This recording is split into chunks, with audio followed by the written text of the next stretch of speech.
दोस्तों, आज हम आपको एक ऐसी कहानी बताएंगे जिसको जानकर आप भगवान के परम भक्त बन जाएंगे। आज हम आपको भगत के बस में है भगवान एक महिला की दर्द भरी कहानी सुनाएंगे, तो वीडियो को अंत तक अवश्य देखिए।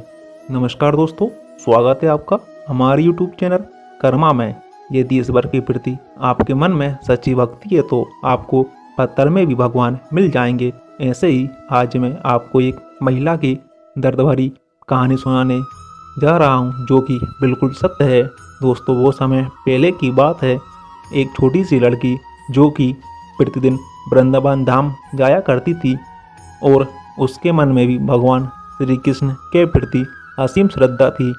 धीरे धीरे समय का चक्र चलता है और वह विवाह के बाद भी वृंदावन धाम अपने पति के साथ आती और श्री कृष्ण का दर्शन करती है। कुछ समय बाद उसके बच्चे भी हो गए, फिर भी वह वृंदावन धाम जरूर आती थी। इसी तरह समय का चक्र चलता गया और एक ऐसा समय आया कि वह बूढ़ी हो गई। उसने अपने बच्चों का विवाह भी कर दिया और उसके नाती पोता भी हो गए, फिर भी उस औरत ने वृंदावन धाम जाना नहीं छोड़ा। अब वह महिला चलने में बहुत ज़्यादा समर्थ नहीं थी, इसलिए उसने वृंदावन धाम से एक अष्टधातु की मूर्ति लेकर अपने घर आ गई।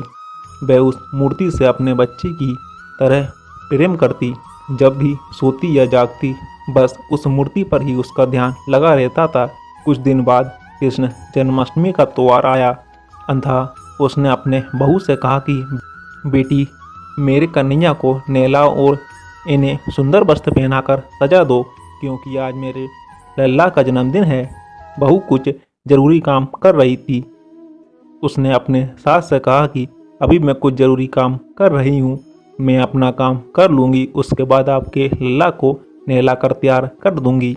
उस महिला की सास ने कहा कि आज तक इस घर में सबसे पहला काम हमारे लल्ला का होता है, उसके बाद बाकी काम होता है। उसकी बहू को गुस्सा आ गया और उसने चिल्लाकर मूर्ति को उठाया और मूर्ति को ले ही जा रही थी कि अचानक उसके हाथ से मूर्ति छूटकर जमीन पर गिर गई।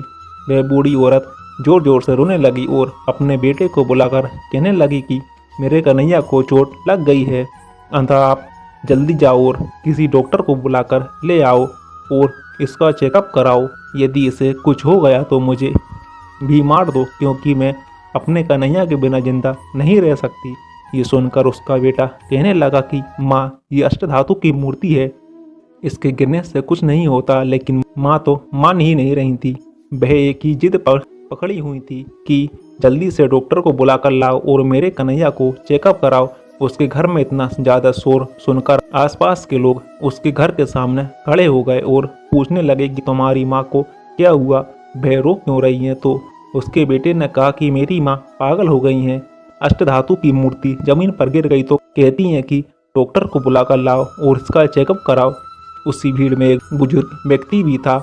उसने कहा कि ऐसा करो, पहले अपने मोहल्ले से 3-4 डॉक्टर हैं, किसी भी डॉक्टर को लेकर जाओ और उसका चेकअप करा दो, इससे तुम्हारी माँ शांत हो जाएंगी। वह व्यक्ति जिस भी डॉक्टर के पास जाता, उसका केस सुनकर डॉक्टर उसके घर चलने को राजी नहीं था। फिर उसने डॉक्टर से बड़ी मन्नतें की और कहा कि डॉक्टर साहब, अब इस मोहल्ले में आप ही एक अंतिम डॉक्टर बचे हुए हैं, अगर आपने भी चलने से मना कर दिया तो मैं किसके पास जाऊंगा।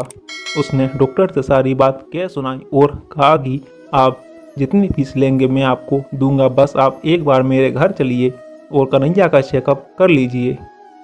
बहुत कहने पर डॉक्टर उस व्यक्ति के साथ चलने को राजी हो गया।